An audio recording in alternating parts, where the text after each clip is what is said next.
Seringkali gereja memakai metode menangkap ayam dengan umpan. Artinya kalau saya ingin menangkap ayam, saya tidak perlu mengejar ayam. Tidak efektif. Maka kalau saya ingin mendapatkan ayam, cara yang paling tepat adalah saya hanya cukup bermodal segenggam umpan yang tidak ada nilainya. Dan saya cukup duduk menebar umpan. Setelah umpan saya tebar, maka justru ayam dari berbagai penjuru akan berdatangan. Mereka pun akan saling patok antar ayam memperebutkan umpan. Ketika si ayam sedang makan umpan, maka ayam itu saya tangkap, diam saja. Bahkan lehernya pun digorok, si ayam diam saja. Umat Islam saat ini diperlakukan seperti ayam itu. Umpannya apa? Umpannya adalah contoh sembako, pakaian bekas, obat-obatan, beasiswa. Dan yang sekarang marak dilakukan oleh gereja adalah hitanan massal gratis. Gereja menyelenggarakan hitanan massal gratis. Termasuk ini nanti Natal mereka mengganti dengan Maulid Nabi Isa alaihissalam. Mereka mendahului memberikan ucapan selamat Idul Fitri. Itu umpannya, ayamnya yang ingin mereka dapatkan adalah pengingkaran kita umat Islam dari akidah kita karena mengucapkan selamat Natal. Itu yang mereka kehendaki. Ibu dan Bapak yang dirahmati oleh Allah, sekaligus di sini saya menyatakan bahwa fatwa MUI tentang Natal, bahwa Natal itu haram untuk diikuti atau memberi ucapan selamat Natal, itu masih berlaku. Mengapa?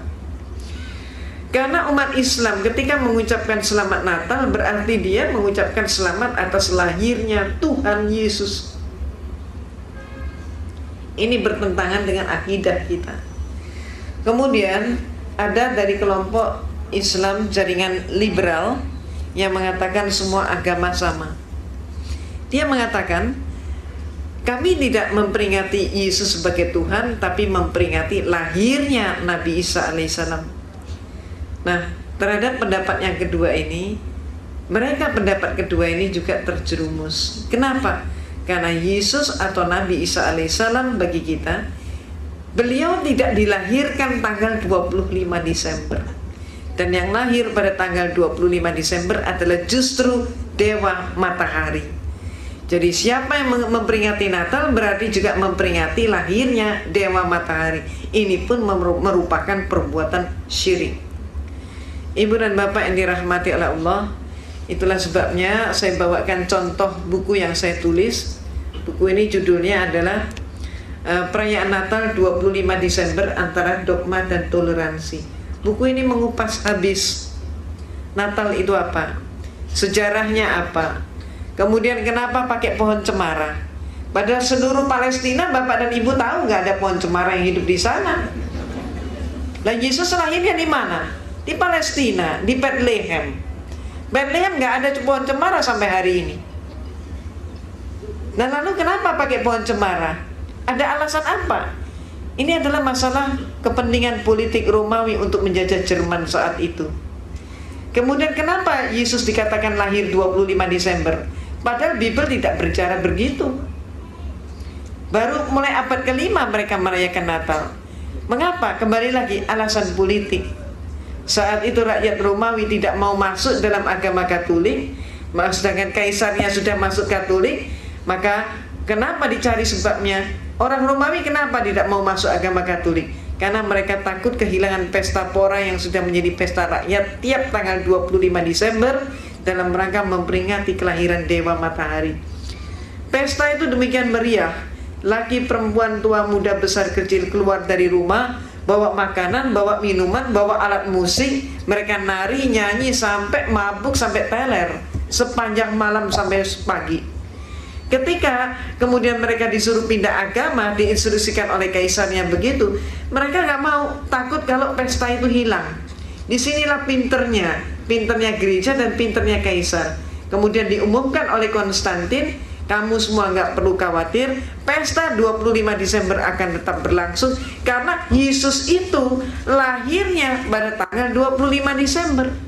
Orang Romawi yang menyembah Dewa Matahari diberitahu bahwa Yesus lahirnya tanggal 25 Desember, mereka menyimpulkan, oh kalau begitu Yesus adalah putra Dewa Matahari, diiyakan oleh gereja dan oleh Konstantin.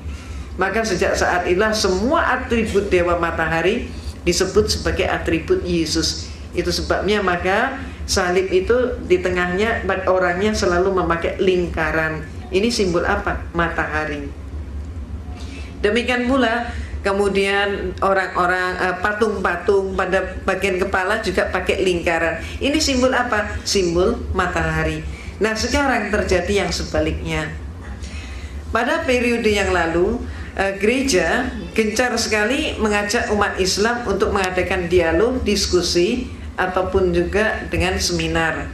Topiknya berkisar masalah mencari persamaan tauhid Islam dan Kristen, atau dengan tema yang mirip, yaitu kembali pada milah Nabi Ibrahim alaihissalam bahwa semua agama sama.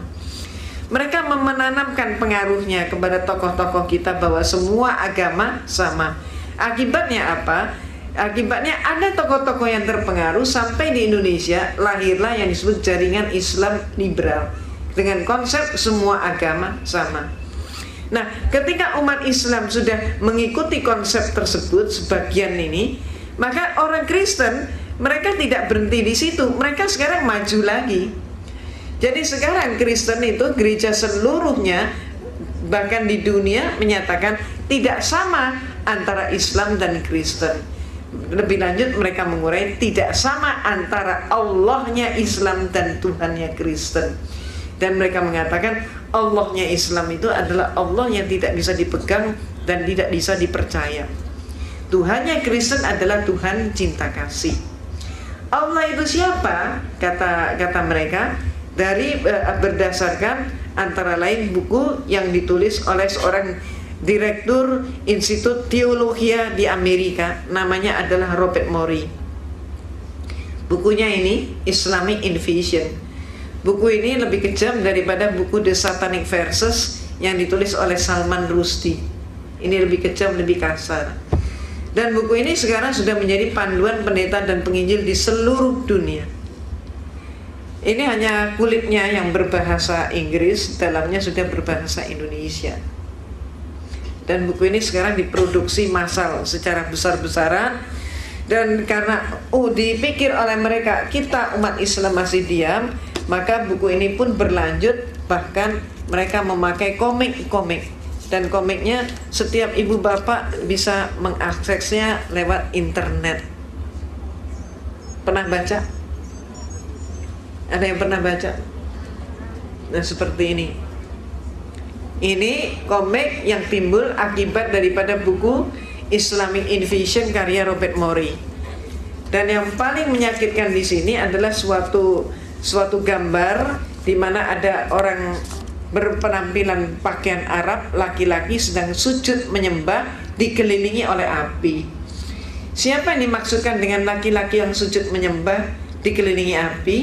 Yang dimaksudkan menurut ini komik ini adalah Rasulullah SAW menyembah kepada kata mereka Tuhan Yesus.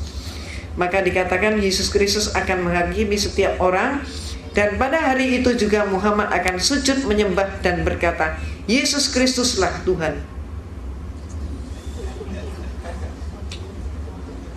Ini sehingga ini yang perlu kita ketahui. Kemudian Rasulullah SAW pun dihujat di dalam buku ini. Dikatakan Rasulullah itu adalah seorang penderita penyakit epilepsi, dan Rasulullah menerima penyakit epilepsi itu dari ibunya Siti Aminah. Rasulullah adalah seorang pembual, pembohong, maka Rasulullah pun kemudian berkelainan jiwa. Ketika Rasulullah kejang, kemudian menggigil kedinginan sehingga diselimuti oleh Siti Khadijah radhiyallahu anha, umat Islam meyakini bahwa Rasulullah menerima wahyu. Menurut Robert Morey, padahal tidak demikian. Yang benar, kata Robert Morey, penyakit epilepsinya Muhammad sedang kambuh, dia katakan begitu. Dikatakan lagi Rasulullah dihujat sebagai seorang perampok dan memberikan pengajaran pada umatnya merampok dan menjara. Dan lebih lanjut dikatakan Rasulullah itu mempunyai kelainan seksual. Itu sebabnya Rasulullah itu kawin cerai, istrinya banyak, disebabkan karena kelainan tersebut. Dan